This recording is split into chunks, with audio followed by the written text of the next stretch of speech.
Bonjour à tous, c'est Alex d'excelformation.fr et dans ce nouveau chapitre de notre formation sur l'apprentissage du développement en VBA, nous allons découvrir une toute nouvelle logique de programmation qui est l'utilisation des étiquettes ainsi que des goto qui vont nous permettre d'arriver sur ces étiquettes. Alors vous trouverez très régulièrement de nouvelles vidéos sur la chaîne, alors pensez à vous abonner et surtout à activer la clochette de notification afin d'être sûr de ne manquer aucune astuce et de devenir rapidement un pro d'Excel.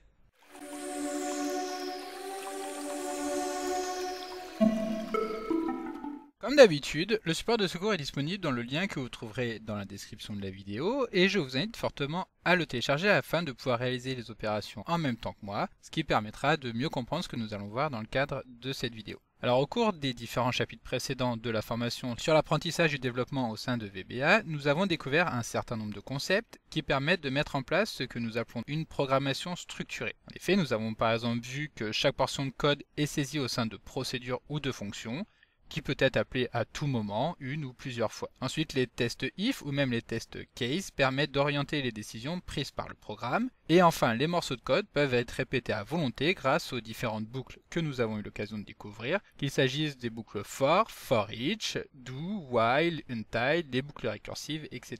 L'ensemble de ces fonctionnalités permet d'obtenir un code simple à lire, donc à comprendre, donc à modifier, et donc la finalité de tout cela, c'est d'avoir un code qui va également être simple à améliorer. Et donc maintenant, dans ce chapitre, nous allons découvrir un nouveau concept de programmation que nous pourrons tout à fait utiliser dans nos macros VBA, mais nous verrons que ce concept dispose également de son lot de défauts, qui fait que nous l'utiliserons très peu dans nos programmes, en dehors d'un seul cas essentiel que nous découvrirons à la fin de cette vidéo. Alors tout d'abord, nous allons découvrir la notion d'étiquette. Poser une étiquette, que nous pouvons également appeler un label, dans le code consiste à identifier les lignes ou des portions de lignes en utilisant un nom unique au tout début de la ligne, suivi des deux points. Donc, par exemple ici, supposons que dans ce petit bout de code, nous souhaitions clairement identifier chaque ligne par un numéro. Donc tout d'abord, nous avons la ligne 1, suivie de la ligne 2, ensuite la ligne 3 et pour terminer la ligne 4. Donc ici, comme nous venons de le voir, chaque ligne dispose de son propre numéro qui permet de l'identifier.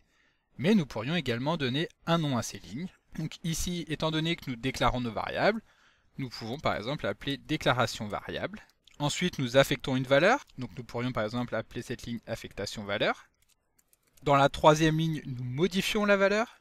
Donc nous pourrions appeler cette ligne modification valeur. Et enfin, pour terminer, nous affichons un message avec la valeur, donc affichage valeur. Voilà, donc maintenant, chaque valeur est identifiée par une étiquette qui décrit ce que nous allons faire dans cette ligne. Alors bien entendu, les accents ou les espaces sont à proscrire des étiquettes sous peine de générer des erreurs d'exécution. Donc si ici par exemple nous avions écrit déclaration variable en deux mots et que nous lançons la procédure, Excel va forcément considérer que le variable qui se trouve après l'espace est justement une variable, et étant donné que nous avons posé un option explicite juste avant, forcément ici cela va causer une erreur d'exécution. Donc aucun espace, aucun accent. Donc dans l'exemple que nous venons de mettre en place, chaque ligne est identifiée par une étiquette, mais nous pourrions également mettre des étiquettes qui vont permettre de repérer des ensembles de lignes. Donc par exemple ici nous pourrions regrouper les deux premières lignes, dans laquelle nous allons déclarer et affecter une valeur à la variable. Donc déclaration et affectation. Juste après les deux points, nous pouvons maintenant aller à la ligne et insérer la deuxième ligne de code juste après. Celle-ci fait partie de la même étiquette. Ensuite, comme nous le voyons, nous modifions et nous affichons la valeur. Donc modification et affichage. Exactement comme tout à l'heure, nous allons à la ligne après les deux points et nous insérons tout de suite dans la continuité la ligne suivante qui permet d'afficher la valeur. Donc, une fois encore, cela n'a aucun impact sur le code, nous pouvons lancer la procédure sans souci, Excel va nous afficher la valeur de A, qui est donc égale à 10 plus 5. Donc cela permet de bien séparer chaque portion de code, mais nous pourrions tout aussi bien utiliser des commentaires. Donc à savoir que même si pour le moment nous n'avons pas encore abordé la notion de commentaire, sachez juste qu'il s'agit de lignes complètes de code ou uniquement de parties de ligne qui seront ignorées par Excel lors de l'exécution d'une macro. Et donc comme vous pouvez le voir à présent, les commentaires sont identifiés par la présence d'un apostrophe au tout début. Lorsque nous allons valider la ligne, Excel va bien nous informer qu'il a compris qu'il s'agissait d'un commentaire en passant la ligne dans la couleur verte. Alors dans ce cas, on peut se demander pourquoi utiliser les étiquettes de code, étant donné qu'une solution équivalente est disponible. Alors il faut savoir qu'en plus d'identifier chaque partie de code, comme nous venons justement de le voir à l'instant, L'intérêt de poser ainsi des étiquettes dans notre code, c'est que nous allons pouvoir nous rendre directement sur une ligne identifiée par une étiquette en utilisant l'instruction goTo. Donc par exemple, imaginons que nous souhaitions contrôler la valeur de la variable a afin de modifier celle-ci jusqu'à ce que sa valeur soit au moins égale à 20. Donc pour cela, nous allons nous placer à la suite du code. Nous allons effectuer un test, donc grâce à l'instruction if. Et nous allons vérifier la valeur de celle-ci afin de tester si elle est strictement inférieure à 20. Et lorsque cela sera le cas, donc comme nous venons de le voir, nous allons utiliser l'instruction goTo qui va nous permettre de revenir au niveau de la modification de la valeur. Donc à présent, nous pouvons tester le code et nous allons voir que tout d'abord la valeur de a va être égale à 15. Donc ça c'est ce que nous avons vu tout à l'heure. Lorsque nous avons défini la première valeur de la variable a, nous avons défini celle-ci à 10. Puis juste après nous avons ajouté 5, donc la valeur était égale à 15. Et ensuite, étant donné que 15 est inférieur à 20, nous remontons au niveau de la modification de la valeur afin de faire en sorte que celle-ci ait pour valeur 20. Puis lorsque la valeur est égale à 20, le test que nous effectuons ayant pour valeur false, la suite de la ligne va être ignorée et nous n'allons pas revenir une fois de plus sur la modification de la valeur de a. Alors si nous regardons bien ce que nous avons mis en place ici, et si vous avez suivi les précédents chapitres de la formation, la structure du code que nous venons de mettre en place devrait en principe vous rappeler ce que nous avons vu juste avant. En effet, nous venons ici d'introduire un nouveau type de boucle. Lorsque nous arrivons à cet endroit-là, nous demandons au code de remonter au niveau de l'étiquette modification affichage, et ainsi de suite. Nous pourrions ainsi très simplement modifier ce code pour utiliser par exemple une boucle do-while qui elle est spécialement conçue pour ce type d'opération. Donc pour cela, nous pourrions nous placer ici, utiliser l'instruction do-while, c'est-à-dire réaliser une opération tant qu'une condition est remplie, c'est-à-dire tant que a est inférieur à 20. Lorsque cette condition est remplie, nous effectuons donc les instructions que nous avons saisies dans ces deux lignes, c'est-à-dire que nous allons modifier la valeur de a, puis nous allons afficher un message. Lorsque nous arrivons au bout de la boucle, nous marquons la fin grâce au mot-clé loop. Étant donné qu'ici nous venons d'effectuer l'équivalent de ce que nous avions ici, nous pouvons maintenant supprimer ces lignes.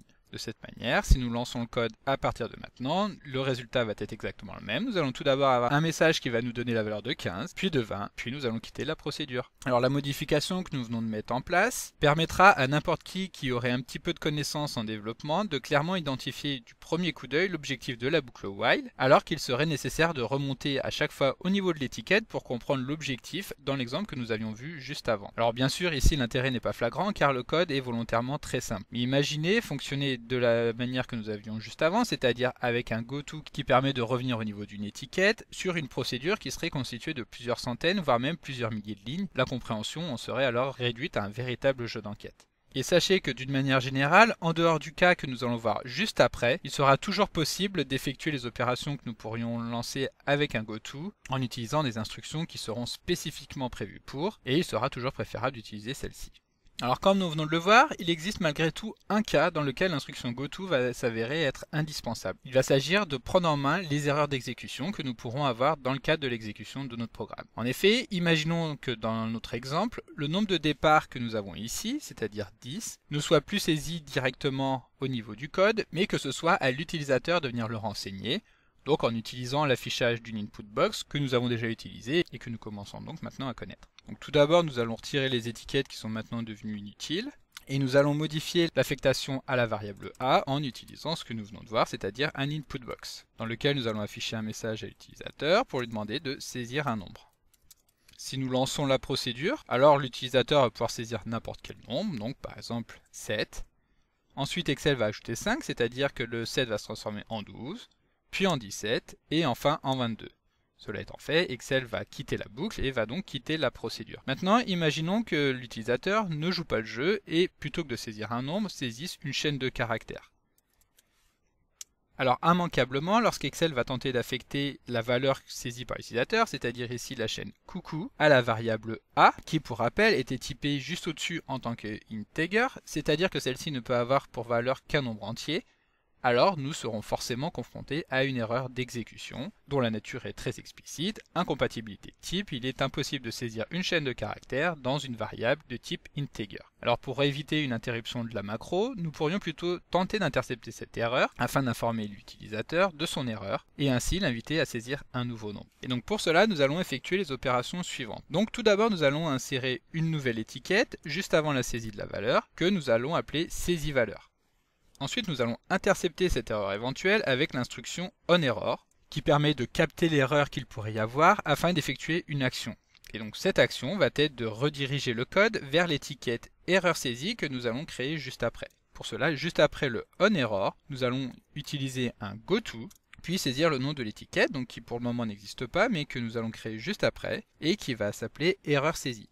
Ensuite, nous allons laisser l'utilisateur saisir son nombre, et ajouter une ligne onError goTo0 qui va permettre d'annuler l'effet de l'interception de l'erreur pour les lignes qui vont suivre. Les erreurs d'affectation que nous pourrions éventuellement avoir juste après engendreront à nouveau une erreur d'exécution. Cela étant fait, nous allons nous placer tout à la fin de la procédure afin d'insérer une nouvelle portion de code que nous allons tout d'abord identifier par l'étiquette erreur saisie. Cette étiquette qui sera donc appelée lorsqu'une erreur aura été interceptée, donc dans ce que nous venons de voir juste au-dessus. À ce moment-là, nous allons afficher un message à l'utilisateur afin de lui demander de saisir un nombre. Et enfin, avant de quitter la procédure, nous allons revenir au niveau de l'étiquette saisie valeur afin que l'utilisateur puisse saisir un nouveau nombre. Nous allons maintenant pouvoir lancer le code.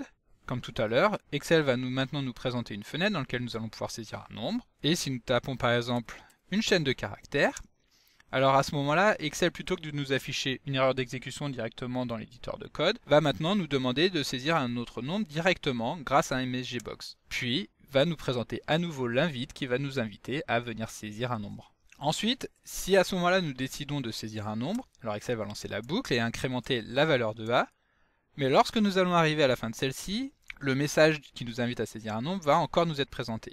Et nous allons ainsi nous retrouver dans une boucle infinie. La raison est très simple. Une fois sorti de la boucle do-while, donc lorsque nous sommes ici, le code continue de s'exécuter jusqu'à la ligne que nous retrouvons juste en dessous et qui est donc identifiée par l'étiquette erreur saisie. Il va donc être nécessaire de quitter la procédure juste avant en utilisant l'instruction exit sub. De cette manière, lorsque la boucle aura été terminée, nous pourrons très simplement quitter la procédure. Donc si nous effectuons un dernier essai, que nous saisissons par exemple le chiffre 15, alors Excel va incrémenter la valeur afin de donner à la variable A la valeur de 20 et la procédure va maintenant se terminer. Donc comme d'habitude, vous pouvez télécharger le support de secours en suivant le lien que vous trouverez dans la description de la vidéo. Si la vidéo vous a plu, n'oubliez pas de la liker et de la partager à vos collègues et amis sur l'ensemble de vos réseaux sociaux. Et vous pouvez également me laisser vos impressions dans l'espace des commentaires, je lirai chacun d'entre eux et y répondrai avec plaisir. Évidemment, si ce n'est pas encore fait, abonnez-vous à la chaîne pour ne manquer aucune astuce. C'est également très important pour m'aider à gagner en visibilité afin de pouvoir développer la chaîne et continuer de vous proposer des tas de nouvelles vidéos. Merci d'avoir suivi cette vidéo et à très bientôt pour un prochain tuto.